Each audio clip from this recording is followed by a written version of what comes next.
is the mood of your members right now?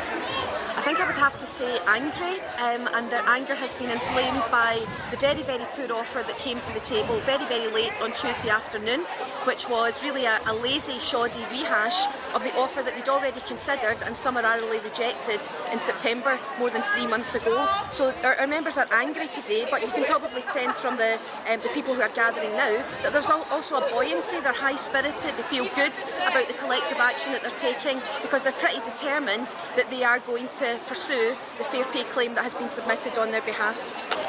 I certainly think it was a delaying tactic, because I don't think that they could have thought for 1 second that the EIS and the other teacher trade unions would have been able to seriously consider what they put on the table. Really just a minor rehash of what had been presented 4 months before. So I think that also the fact that they did not label the offer a full and final offer is probably also indicative of the fact that there could be more funds to channel towards making a settlement here. So the first thing I would say about budgetary responsibility is that rests with the Scottish Government primarily. They had months and months and months of notice that a substantial claim would be coming from teachers this financial year, and they have not properly prepared for that, and the responsibility for that rests with them.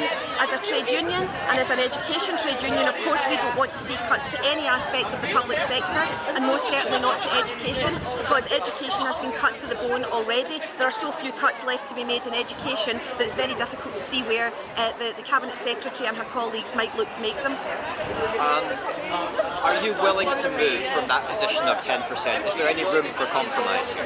The EIS has always been willing to negotiate around this. We've made ourselves available repeatedly over the long months that we've been in negotiations with the government and causeless since the claim was lodged. Of course, our door will be open to any new offers that come forward, but what we've conveyed repeatedly and consistently is that the next offer that comes forward has to be credible, it has to be strong and credible, given that inflation is currently sitting at 11.1% CPI and 14% RPI. 10% now amounts to a pay cut in real terms for our members.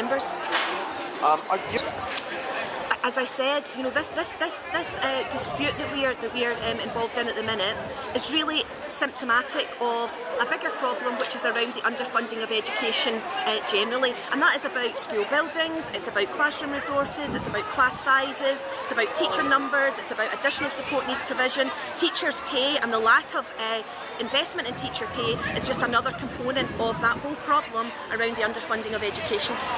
And what other dates do you have planned for strikes later this year? So far we've announced 2 further dates of strike action. They are to take place on the 10th and the 11th of January, unless a settlement is reached before that. And we've quite deliberately left time between today and the next date of strike action being the 10th of January, in the hope that COSLA and the Scottish Government will look much harder at the figures, much harder at the budgets, much harder at the possibilities that there might be to settle this claim before then. But we also plan to announce further dates of strike action for January and February tomorrow. So the first thing to say is that lots of teachers are parents themselves, to remember that they have homes to heat, children to feed and clothe, so many of our members are also parents themselves. But my sense from listening to media, to radio and so on, to parents that I speak to, is that they are behind the teachers. They understand the reason for the pay claim, they understand why they're having to take this action, they understand that this is a last resort, and they are sympathetic to the fact that teachers should not have to shoulder the burden of a cost of living crisis that they didn't create any more than parents should.